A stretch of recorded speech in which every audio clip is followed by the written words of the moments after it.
Hey, what's going on, guys? So I just want to show off my first computer build on this NZXT Switch 810.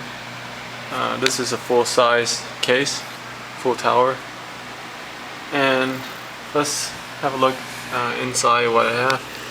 So basically I went with the i5-3570K processor from Intel, and I have a Cooler Master Hyper 212 Evo, and then for the motherboard I have the Asus P8Z77 ATX board, and this time I went with the Samsung 840 series SSD.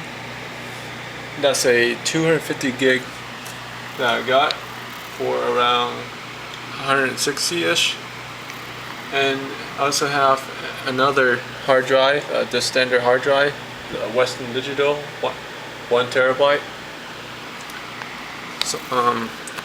So that's the 5400 RPM internal hard drive. That's mounted actually just under behind this fan you see here. And for the power supply I went with the FSP group. This is the Platinum 450 watt power supply. So the reason why I went with this $100 power supply is because in the long run I'll save more money, and I'll consume less power than the average power supply. Okay, let's have a look on the other side. So over here I have, this is included in the motherboard package. This is the wireless antenna. So I'm going here in the back. Here's all the IOs, the ports, and yeah, it has plenty of USB 2.0s and USB 3.0 ports.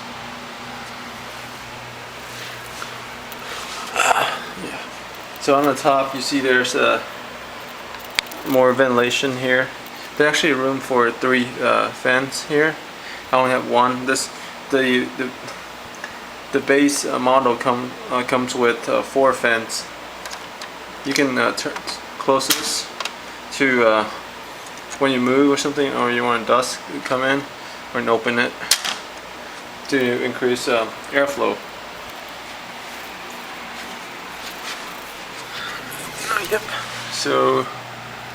So this is it. It looks pretty nice. I bought the motherboard for $180, but right now the price dropped down to $154. So I might build another one, but unfortunately in Texas they charge tax for when you buy from Amazon. So I built this computer in Oklahoma, so I wasn't taxed, so this is really nice. You save a lot of money that way. So depends on where you build the computer. Sometimes you might save some more money. And last thing I want to mention is so this is my first build, so I did some research and spent a lot of time researching, and I found this website called PC Part Picker, and it basically checks all the parts for their compatibility, so you have to worry about getting the wrong parts. And they also have a nice price history tracker here, so you know when's a good time to buy. There's another price tracker tool that you can add on to your web browser. It's called Camo, and you can check out the website at camocamo.com, and you can add as an add-on, and when you go to Amazon and buy stuff, You can check their price history and even have them send you an email when the price drops below a certain point that you set. Yep. So if you want to build a computer, I highly suggest you start off with looking at the PCPartPicker.com. It's a free site. It's really nice. Alright, thanks for watching. Bye.